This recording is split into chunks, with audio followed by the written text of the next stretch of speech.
Some of these rainfall total estimates are incredible. Now, I got to give credit to our computer models.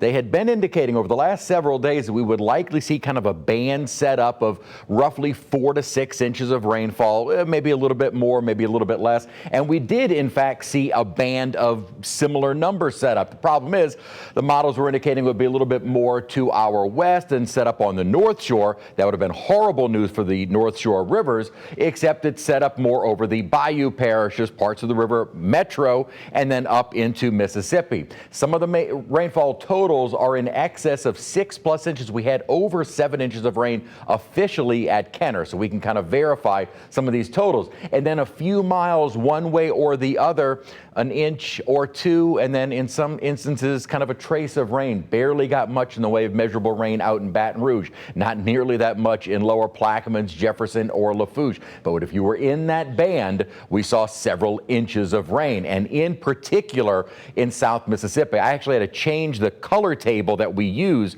because the one that I was just showing you didn't go high enough to indicate the 15 to almost 20 inches of rain. That was something else the computer models were doing a pretty good job of. It was hard to believe that, but they kept hinting at least an 18 to 20 or so inch bullseye. We just didn't know where that bullseye would set up. If you kind of remember going back to Monday, we were showing you those high resolution models, and it was always showing this kind of bright white to blue and black, indicating 20 or more inches of rain.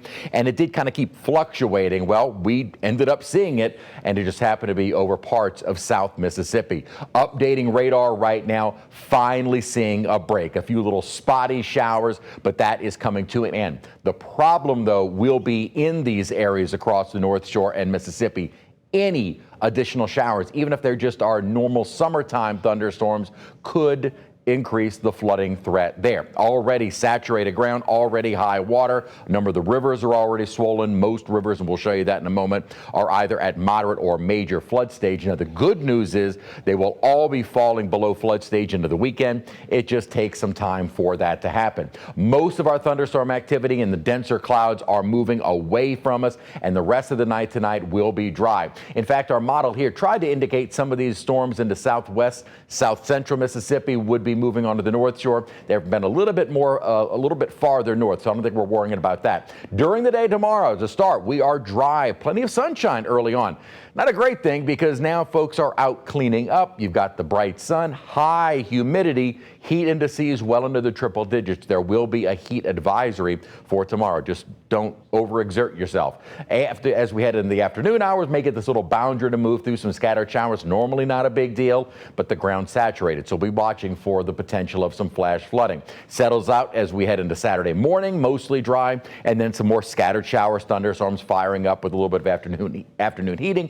And it also looks like maybe a weak little boundary kind of helping us out with those rainfalls. So again, normal circumstances, not a big deal, but the ground saturated. Going throughout the night tonight, the Weather Prediction Center, who issues these flood threats, still highlighting that area in South Mississippi under a high level 4. They don't issue those very often because the ground is so saturated. Thankfully, the rain there through the night is ending. But we still have kind of that focus, North Shore, St. Tammany, Washington Parish, into South Mississippi under a level 3 because of those extreme totals, 10 to almost 20 inches of rain.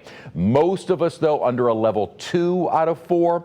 If we do see any heavy downpours, some flooding is possible. That threat comes way down, still there, though, for Saturday, as we'll have most of our rivers falling below flood stage. And we'll just have a little bit more time to finally clear out as far as the water levels go. Now, on the North Shore rivers and in Mississippi, we've been watching the East Hobelichitta River as far as that Anchor Lake Dam. It looks like conditions have improved there. Still at major flood stage. They will reach a record high 21.5 feet tomorrow before starting to drop. The Tchefuncte at Folsom, the news has been a little bit more positive. They will start to see the river as already crested and will be falling tomorrow, and that will continue on into the weekend. Other surrounding rivers still at either minor or moderate flood stage will be coming to coming down going into tomorrow and the weekend. So looking ahead, the ground saturated, and some standing water in a few areas. So any additional heavy rains could trigger more flooding. Good news is by Father's Day, it'll be dry but hot for dads out grilling. Just maybe have one of those big shade hats. You ever see the shade hat with the fans built in? Kind of look like a nerd, but it looks like it's pretty useful. Dry air finally eroding all that moisture away. That would be something I would wear. So we got this little boundary kind of firing up across central Mississippi. As long as that doesn't move south, we are okay. This is all the remnants of Arthur now over Atlanta, moving deeper into Georgia, eventually into the Carolinas, and then off the East Coast where it could try and redevelop, but not an issue for us. As I'd mentioned for tomorrow, just use caution. A lot of folks typically after a tropical system, power outages, folks outside cleaning up, overexerting yourself, heat indices in the triple digits. Be cautious. A heat advisory for our Friday. Starting to clear out now and certainly drying out, though. Look at the humidity. It's at 90% with a dew point of 79. So even at 10 o'clock at night, it still feels to the body like 92. We're in the low 80s and not going to cool down very much at all because the dew points are so high. Upper 70s and low 80s. After these tropical rains, typically the dew points spike. And they have been and will be for the weekend. High of 90 during the day tomorrow, but again, triple-digit heat indices. Again, for Saturday, I'm not putting us under a weather impact alert because it does look like the flood threat is much lower. And again, for tomorrow, it's going to be greatest in the areas already saturated. So we'll be watching closely where any thunderstorms set up on the North Shore or in South Mississippi. Drying out, only a 30% chance for some spotty showers on Father's Day. High of 91. Ridge of high pressure builds in, keeping us under mostly sunny skies, mostly dry, and highs in the 90s next week.